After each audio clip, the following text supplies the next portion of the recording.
Assalamu alaikum wa rahmatullahi wa barakatuh. How are you all doing? I hope you all had a wonderful break and enjoying the kids at school now. Today was the first day for my kids, and I'm enjoying my peace. Both of them are going to the school, and alhamdulillah, I'm liking it. So, this is Coach Binish. I am a coach for women and I teach women to gain the clarity, find direction, be happy, find love in their lives without feeling guilty, without feeling sorry. All right, today's topic is an interesting series. We're starting a series of meaningful connections. With the new year, we all have many goals. Always at the beginning of the new year, we always have many goals related to our career, related to our health, and different aspects of our lives. Let's pay a little bit attention towards our relationships because that's the most important part of our life. Our relationships, the people we live with, the people who live with us, the people we meet and we deal with every day. So, inshallah, we're going to learn some skills. We're going to learn how we can improve our relationships, all the relationships around us, the people we live with, the people we meet every day, the people we might just see for once, once in life. So, inshallah, we're going to learn some new stuff here. So, meaningful connections. It is important to have connections that are meaningful, um, that we're not just meeting and seeing each other for some kind of gain, some kind of benefit, some kind of profit you want from the people. You want to meet people for more than that. Yes, every time you make a connection, you make a relationship, there is a give and take happening, but there should be some connections which don't require any gain or which don't demand any gain from us, and we are not demanding the gain from them. Today is the first day for the series Meaningful Connections, and the first day we are going to learn how we can understand people. Meaningful connections, if your life is meaningful, that's when you're going to build meaningful connections. What makes your life meaningful? Do you think you are living a meaningful life? What do you think? Share with me your idea of meaningful life and whether you believe you are living a meaningful life or not. What are the criterias? What is the basis of you believing that you are living a meaningful life? And what is a meaningful life? So, what do you understand by this term, meaningful life? I want you to share your idea. I want you to share your understanding with me. Well, meaningful life has two very, very important aspects. The first aspect of a meaningful life is the purpose of life, the purpose of your life.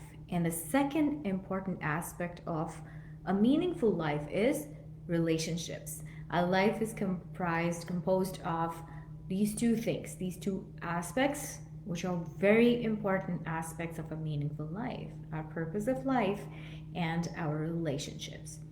When the purpose of life, the first aspect, when the purpose of life connects well with the aim of life, meaning what you understand, why you were created and why are you placed in this universe. That is the purpose of your creation.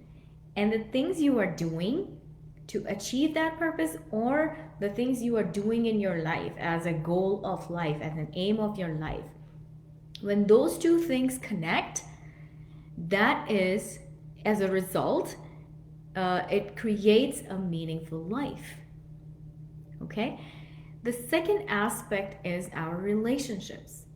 Our relationships have to be beautiful. If our relationships are not beautiful, if our relationships are not satisfying and content, they don't have contentment in it, then it it takes away from our meaningful life. So relationships are of many types, many kinds. Relationship with your creator, relationship with yourself, relationship with your family, relationship with your friends. All of these are they play a very important role for in your life to make your life a meaningful life. Okay, so we are going to talk about the second aspect. We're going to talk about our relationships. And today we're going to talk about understanding the people around us. The three very important points to understand people, and we're going to dig deeper into that, but before that I'm just going to uh, make pointers for you guys. Number one is we have to try to understand more than making others understand us. All right? We pay attention more towards understanding than to be understood. Number two, unpredictable behaviors should not be unexpected anymore. When you live with somebody, their unpredictable behaviors should not surprise you anymore. Number three, stop expecting from the people without losing hope in them. All right? So we're going to stop expecting from the people without losing hope in them. What does this all mean? So this is what we're going to dig deeper into. We're going to understand how we can understand people better, and that is going to improve our relationships at so many levels with so many people, inshallah. All right? To make strong connections, it is a must that you understand the person in front of you, or you at least try your best to understand the person in front of you. That is a prerequisite of a connection, of a relationship. If you want to build a strong, meaningful connection with somebody, the prereq for that is understanding them, right? 80% of our efforts should be put towards understanding that person.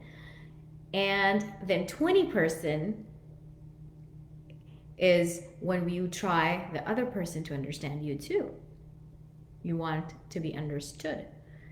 Imagine if all of us start doing this. Imagine if everybody around us starts doing this. How beautiful our community is going to become, right? So 80% of our efforts should be towards understanding the people in our lives. When we are worrying about them and they're worrying about us, there is the balance. That's what we want to create. I know we can't control other person's actions, but we're going to do what we can to improve. We're going to do what we can to build the connection, which is meaningful. And we hope that the other person does the same. And by seeing you doing these things, your children are going to learn, your kids are going to learn, and that's how they are going to live their lives. And that is when the society is actually going to change. Okay? The change starts from you. You cannot wait until your kids are grown up and then they live a certain kind of life. You have to start applying all these things in your life. You have to apply these things with in your relationship with your kids, so they learn, and teach them the responses also. Teach them what you're doing. Talk about it so they know what's happening. But there always going to be somebody in your life who is not going to do what you're doing. to them, right? Um, you're not receiving the same treatment you are giving to somebody, and that's okay. And that's okay. We're gonna see how and why it's okay. But we do have the power to change our side of the story. Okay, our actions, our behaviors, and we hope for the best, inshallah. Okay, so the first thing we have to be mindful of is that we're not going to judge the other person's intention. Any person in your life, maybe a difficult person, maybe someone who can't control their behaviors, maybe someone who keep doing things which are teasing and taunting and torturing towards you, and you're annoyed and you're like, why do you have to do this? You know it bothers me. Remember one thing. You fight your battles, you have your discussions with this person, but never doubt their intentions. Which the reason why I'm saying that is you don't know what's in their heart. Sometimes we assume that the person in front of us is doing the things they're doing because it gives them a pleasure, right? Because they want to do that, because it makes them happy to make you feel this way. But we don't know. Majority of the cases in general, we don't know what's in the heart of that person. So we're not going to assume that the person is inherently evil, that their intentions are evil, that the things they're doing they are doing those things because it makes them happy or it gives them some pleasure. It may very well be possible that they're suffering inside. And all those behaviors are symptoms. So when you open your heart towards that side, towards that aspect, towards that understanding, it changes your perception of that person. It automatically makes you more compassionate towards that person. So always give them this excuse. I don't know that person's intentions. So I'm not judging your intentions. I'm judging your behavior. Of course, the way you're treating me is not nice. The way you're talking to me is not nice. And I don't approve of that. I don't like that. I would like you to change that. And that will make me feel better. But you are not going to say that I know your intentions. I know you intend to do that, because nobody knows anybody's intentions. Nobody knows what's going on in someone's heart. So we're going to make sure that we're not doubting anyone's intentions, because we are not someone who knows what's going on deep in the hearts of the people. All right? We are here to learn how to understand people. The second point, we have to pay attention to that. We need to understand the wishes, the nature, the perspective, the problems, limitations and challenges, strengths and weaknesses, interests, worries, expectations of that person. So the person you're living with, this is most probably we're talking about the people you are living with and dealing with on a daily basis. This could be your spouse, your siblings, this could be your in-laws, that could be your children, this could be a friend, a roommate maybe, So you try to understand the wishes of that person. You try to understand the nature of that person, perspective and problems, limitations and challenges they're facing in their lives, strengths and weaknesses. And this helps you manage your expectations of them. Once you know that this person is not even capable of a certain behavior, it's going to relieve you of that stress you keep putting yourself in, by expecting something that is not going to happen. For example, you may want someone to love you in a certain way, but that person is unable to do so. Once you realize that, it's going to relieve you of that expectation and it's going to stop disappointing you. That person is going to stop disappointing you because unpredictable behaviors should not be unexpected for you. You know this person now, you know how they behave, you know how they react. It's not going to surprise you anymore, right? So, this is how we understand people. This is the objective of understanding a person, is that we stop expecting without losing hope, without doubting their potential. So when you stop expecting, you know that person's strengths and weaknesses, you know that person's limitations, their perspectives, their problems, their challenges in their lives. When you know that person this well, then you will not have any unrealistic and unreasonable expectations from this person, which may cause you to be disappointed in them or frustrated.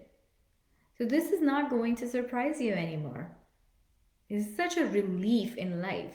But on the other hand, don't be hopeless.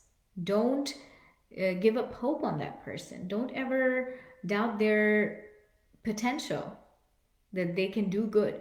They can definitely do good, right? So be hopeful of that. Be positive about that person. But just don't have those expectations. You know, have zero expectations. Have no expectations from anyone. And that is when somebody treats you well and you're like, okay, great, great. Accept it. Whatever comes, whatever good comes, accept it. Acknowledge it. But don't have any unrealistic, unreasonable expectations, because you're going to be disappointed. There's nothing comes out of it. And there's another attitude that comes with it. People say that, oh, I don't expect anything from anybody. Oh, I just don't I don't have any expectations. I just do what I do. I live my life and I have no expectation. I have zero expectations from the people. Okay, but why are you upset about it? Why are you upset about it? Right? Do you think these people are not capable of it? Do you think that these people are stupid? They're incompetent? We don't need to be upset about it. Zero expectations without any anger, without being upset, without being complaining. Okay? So, zero expectations from the people. So, number one was don't judge anybody's intentions. Number two is try to understand their wishes, nature, perspectives, problems, challenges, limitations, strengths, and weaknesses. Number three was not to have any unreasonable, unrealistic expectations from anyone without losing hope in them or doubting their potential. Number four is try to understand what they expect from you. So, it's a good idea to have a sitting and have a discussion between you and your spouse or your friend, or especially if you're having issues, if you're not able to understand each other well, if you're not able to understand each other's expectations, then it is very wise to sit together and talk about it. Talk to your husband. Well, what do you expect from me? What would I do that will make you happy? What can I do to make things better for you, easy for you? You ask each other, and then um, pay attention to the reasonable expectations. Again, it is very important that you pay attention to the reasonable expectations and you talk about the unreasonable ones, and you convey your point that these are a little too far. I'll try, but I would like you to be more understanding and forgiving if I'm unable to reach a certain level of your expectation. I'm going to try my best, but if I don't, you got to be okay with it. Okay, but the reasonable expectations, talk to each other about the reasonable expectations of each other and consider them, value them. Think about it. If it's going to add to your relationship, it's going to add to you, your life, your growth, then consider those expectations. Anything that may be putting you down or that it's probably weakening you, you got to talk about it. And that's where the communication comes in. You have to be open in communication with each other. And that's a good relationship as well. Okay. All right. Number 5 is try to understand why someone is doing what they're doing. Okay, it's a very important thing. It's such an important aspect, and you would want someone to do that to you too. And seriously, if we do this, um, half of our problems are gonna disappear just by doing this one thing. Understand why a person is choosing to behave a certain way. What is the backstory of it? Some people are overly possessive, some people are overly romantic, some people are very clingy and needy, some people are distant and detached, some people are unemotional completely, and some people are expressive and some people don't express at all. Some people, in generally, this is very common, a lot of us express our anger, but we don't express our love. And why is that so? Why is that so? So don't assume that the way a person's behaving is because that's their nature. It's not their nature. So for example, a person is, if something goes against their will and they blow up, they yell and they scream and they cuss, don't assume that that's their nature. That's not their nature. That's a behavior choice they're making, which is because of some reasons, not justified. Nobody's justifying it, but it's not their nature, because when it's done to them, they don't like it. If they are the ones who have done some mistake and you are yelling and screaming and cussing at them, they're not gonna like it. So that is not their nature. The wrong behaviors are behavior choices we make, and there's always a backstory to it. There is a context to it, and a lot of times the people are the way they are is because of the environment they're raised in, because of their self-esteem or self-worth and confidence is lost, because of the repeated injury that happens from the people around them, from the human beings around them. The way they have been raised from their childhood to the adulthood, their life experiences, their hurts, their pains, their journey, the difficulties in life has turned them into what they are today.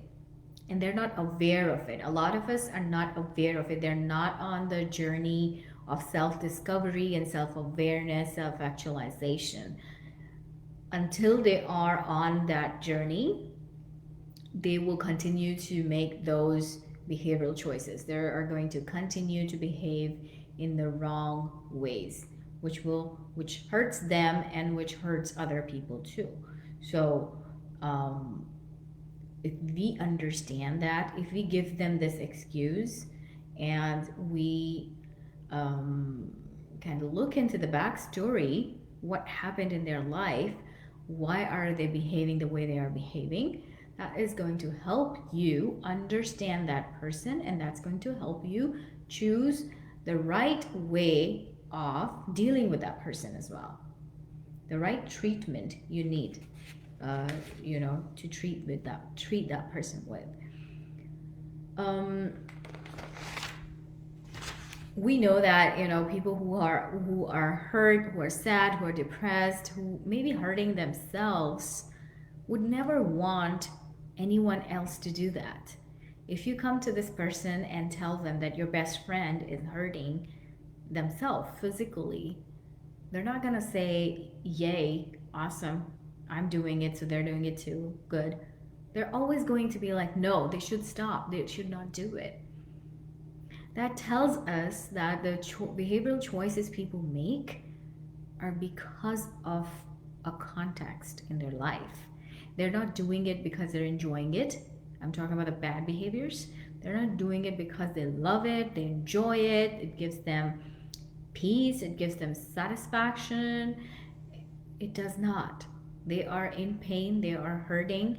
They would not choose for anyone else to feel the way they are feeling in the moments. So we have to uh, kind of understand this side of people. Knowing these skills will help you improve your relationships with everyone around you. At home, at work, dealing with people in public in general, as a whole, you are going to become a very um, a very skilled person in your relationships. And it's amazing when you will gain that mastery of how to talk to people, how to get to them, how to get through them, how to get your work done. You know the tricks, the ways to do this. That's going to unlock some keys for you. That's going to take your relationship to a new level, and the people are going to you're going to be able to get along with those people in a much better way.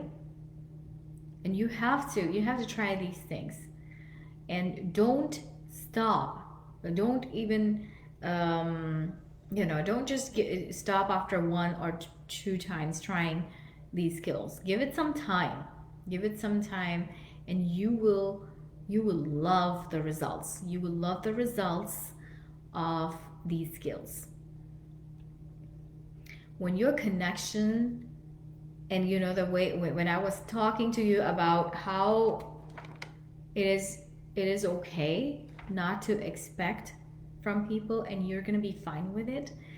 That happens when your connection with your creator is at a psychological level.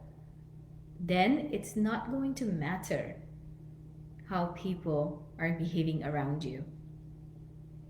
A person whose connection with his creator is at that level, that person is not interested in receiving importance from the people. Somebody said hello or didn't say hello, doesn't matter. Somebody gave you importance or not, doesn't matter.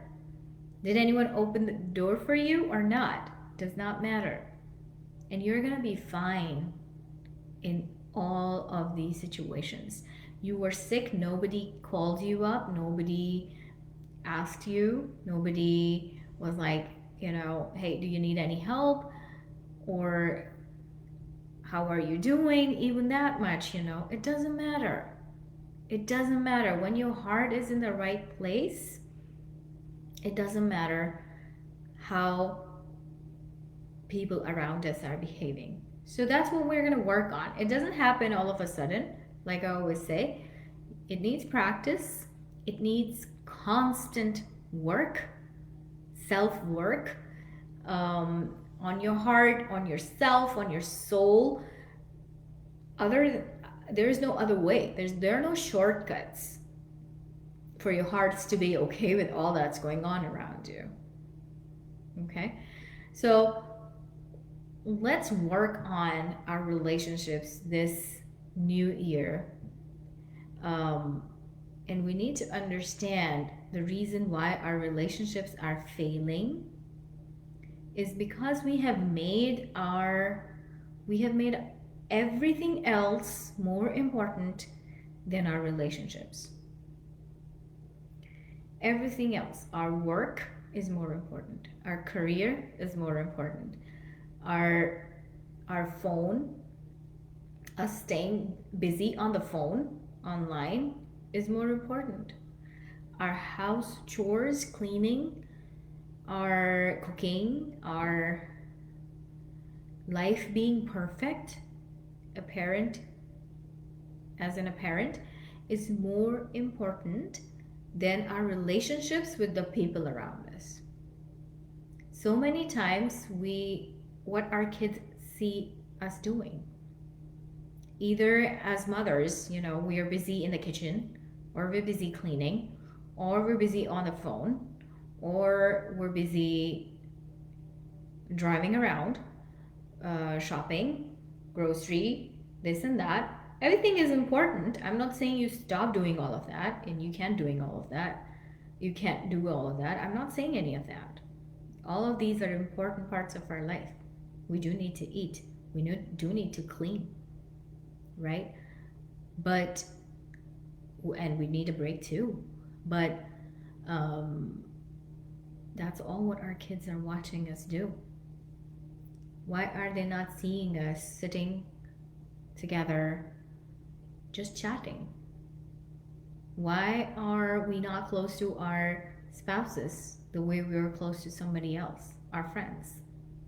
Why are we not close to our children the way we may be close to someone else?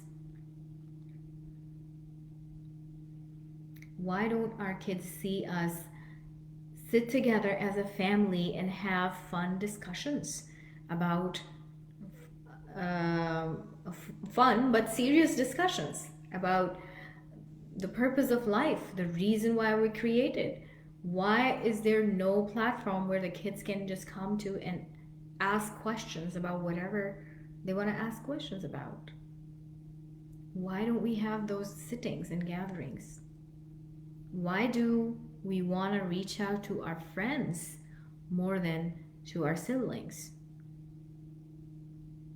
Why can't we talk to our moms the way we can talk to somebody, a stranger, on Facebook? Why are spouses not close to each other?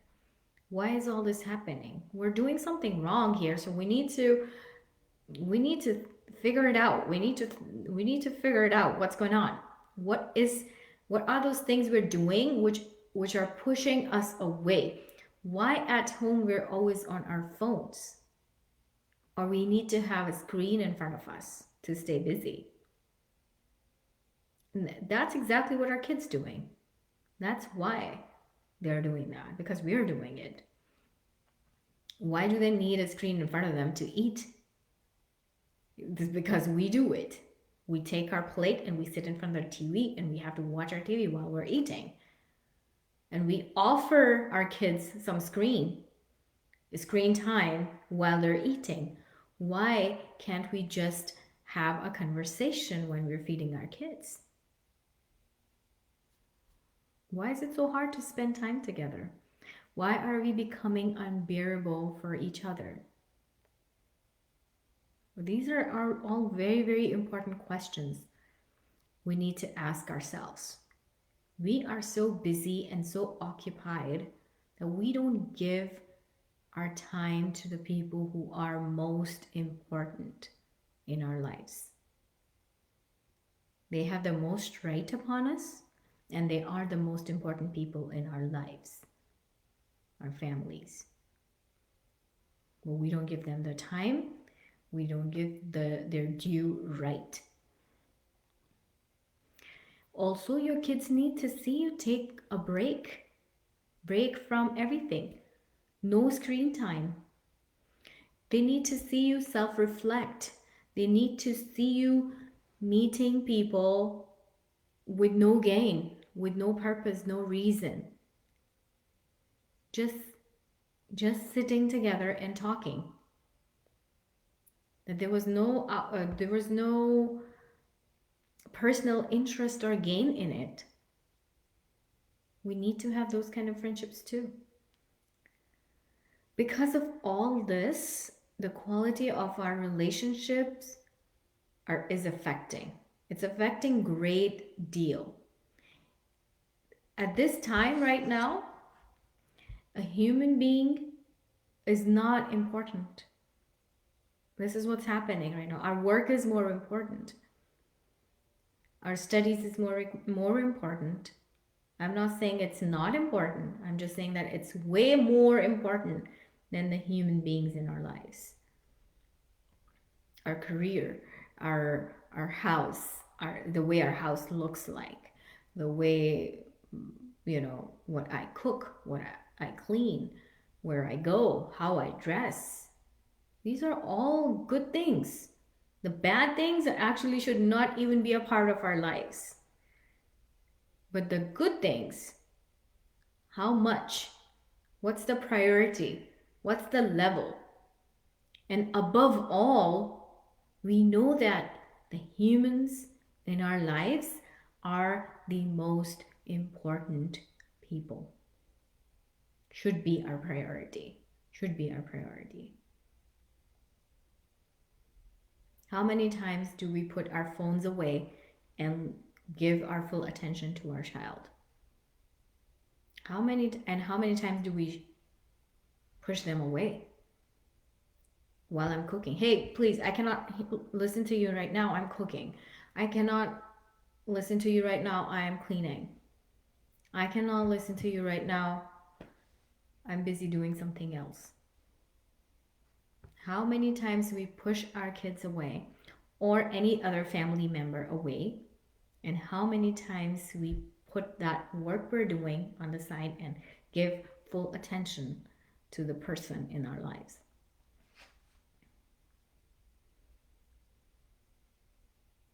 So these are the questions we need to be asking ourselves every day. And the answer to these questions are going to tell you where your relationship stands with those around you. Always remember that the people in your life are more important than the material, than everything else. A human being is more important than anything else. All right? So let's work on our relationships and build meaningful connections this year. Learn some skills of how we can make our connections stronger and everlasting.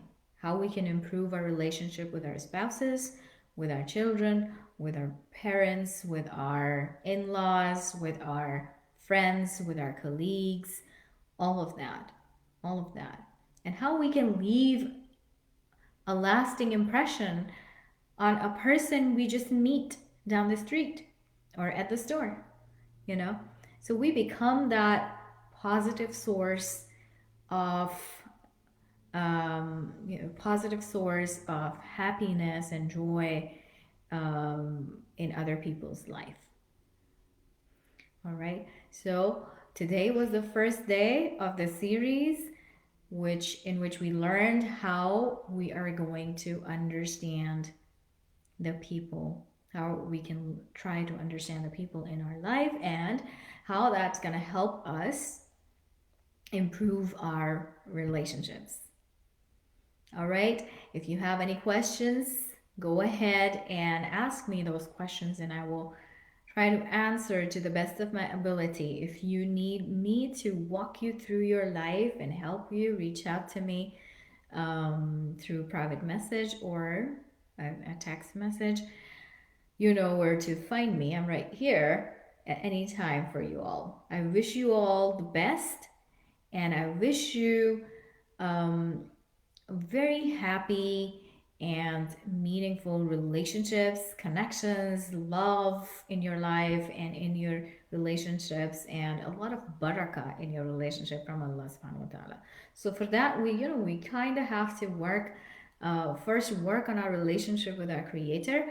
When we do that, He's the one who puts all the khair, all the goodness in our relationships and in every aspect of our life. And He's the one who grants us with the wisdom. So we need to ask for the wisdom. How do I deal with this person? That's the quality of a person, a skilled person. That's the quality of this person, that he or she knows how to deal with all different types of personalities in your life, right? Your husband's going to be one way. Your daughter is going to be one way, your son is going to be one way. If you have more than one daughter, each of them are going to be different. You more than one son, each of them are going to be different. Your parents are going to be different. Your siblings are going to be different. If you are a skilled person in how to, in your interpersonal skills are polished, in how to deal with different personalities, that's success.